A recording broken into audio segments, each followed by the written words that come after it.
तुर्की में इतना बड़ा भूकंप आया क्यों? साथियों, इसे समझने के लिए हमें धरती की डिजाइन को समझना होगा। दरअसल धरती बड़ी बड़ी टेक्टोनिक प्लेट पर स्थित है। इसके नीचे तरल पदार्थ लावा है। साथियों, ये प्लेट्स लगातार तैरती रहती हैं और कई बार आपस में टकरा भी जाती हैं। अच्छा, टकराने से कई बार प्लेट्स के कोने मुड़ जाते हैं और ज़्यादा दबाव पड़ने से ये प्लेट्स टूटने लगती हैं। ऐसे में नीचे से निकली ऊर्जा बाहर की ओर निकलने का रास्ता खोजती है। इसी डिस्टर्बेंस के कारण भूकंप आता है। साथियों, तुर्की का ज़्यादातर हिस्सा एनाटोलियन टेक्टोनिक प्लेट पर बसा है।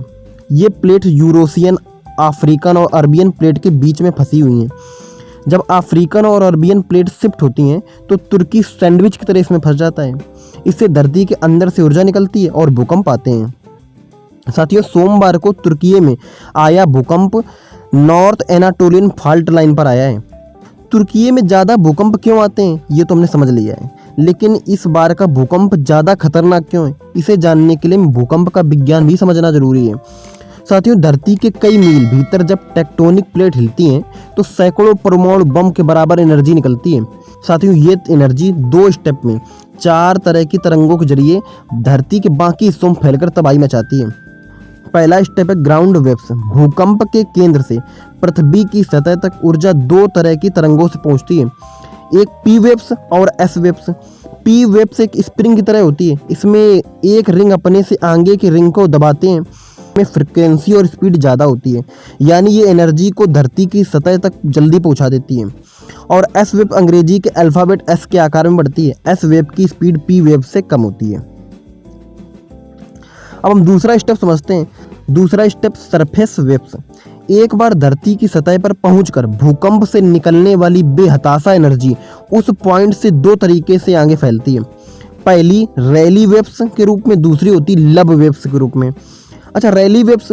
साथियों, रैली वेव्स समुद्र में उठने वाली लहरों की तरह आगे बढ़ती है। इसमें किसी ताकतवर वाहन के पहिए की तरह उसके चारों ओर एनर्जी निकलती है। ये शांत पानी में पत्थर मारने जैसी लहर होती है और उसी तरह आगे बढ़ती है। यह एक तरह से जमीन को जोतती चली जाती है। इससे भयंकर तबाही मचती है। और लब वेव सांप की तरह चलती है। इससे अपेक्षाकृत कम तबाही मचती है।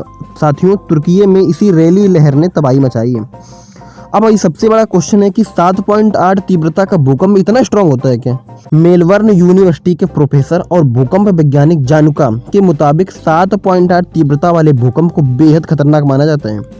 इसकी वजह है कि इससे करीब 32 पेटाजूल ऊर्जा निकलती है, यानी इससे न्यूयॉर्क जैसे बड़े शहरों को 4 दिन तक बिजली मिल सकती है।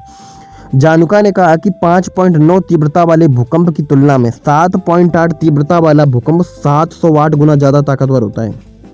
साथियों, 7 तीव्रता वाले भूकंप से हिरोशिमा में हुए परमाणु हमलों में निकलने वाली ऊर्जा 32 गुना ज़्यादा एनर्जी निकलती है। हालांकि इस तरह के भूकंप की वजह से होने वाली क्षति 2 बातों पर निर्भर करती है। पहली कि जहां भूकंप के झटके महसूस हुए हैं वहां का जनघनत्व कितना रहा है। दूसरा, भूकंप का केंद्र पृथ्वी के कितने नीचे रहा है।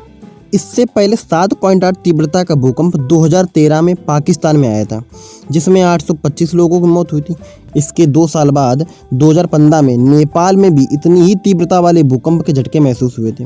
नेपाल में इस भूकंप में 9000 से ज़्यादा लोगों की मृत्यु हो गई थी। साथियों, 84 साल पहले इतनी ही तीव्रता वाले भूकंप में 30,000 लोग मारे गए थे।